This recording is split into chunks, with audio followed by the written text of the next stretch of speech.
இன்றைக்கி நம்ம பார்க்க போகிற டாபிக் என்னென்னா டிவோர்ஸ்க்கு என்னென்ன காரணங்கள் அதை தான் இன்றைக்கி நம்ம பார்க்க போகிறோம். அதாவது கணவனும் இல்லாட்டி மனைவிக்கு ரெண்டுத்துக்குமே பிடிக்கவில்லை காரணத்திற்காக மட்டுமே டிவோர்ஸ் கிடைக்குமா, சட்டம் வந்து என்ன சொல்லுதுங்கிறத இன்றைக்கி நம்ம பார்க்க போகிறோம். விவகாரத்து பெற சட்டத்தில் சில குறிப்பிட்டுள்ள காரணங்களில் ஏதேனும் ஒன்று வந்து இருக்கணும் அப்படின்னு சொல்லுவாங்க. அதுக்கப்புறம் ஹிந்து மேரேஜ் ஆக்ட் 1955 கீழே செக்ஷன் 13 வந்து சில முக்கிய காரணங்களை வந்து சொல்லுது.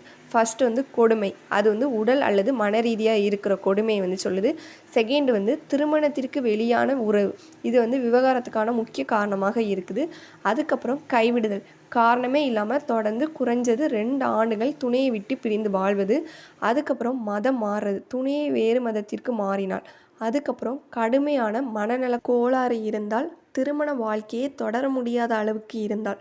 அதுக்கப்புறம் சட்ட திருத்தங்களால் நடைமுறையில் மாறியிருக்கலாம், தற்போது சட்ட நிலையை உறுதிப்படுத்துவது நல்லது. அதுக்கப்புறம் ஒருவர் 7 ஆண்டுகளாக உயிருடன் இருப்பதாக தகவல் ஏதும் இல்லாட்டினா, அதுக்கப்புறம் இருவரும் சம்மதித்தால் ஹிந்து மேரேஜ் ஆக்ட் கீழே செக்ஷன் 13B கீழே மியூச்சுவல் டிவோர்ஸ் வந்து பெறலாம் அப்படிங்கிறாங்க. இதுதான் டிவோர்ஸ்க்குன்னு முக்கியமான காரணங்களாக உள்ளது. இந்த மாதிரி டெய்லி ஒரு லா நியூஸை தெரிஞ்சுக்கொள்ள நம்ம பேஜை மறக்காமல் ஃபாலோ பண்ணுங்கள்.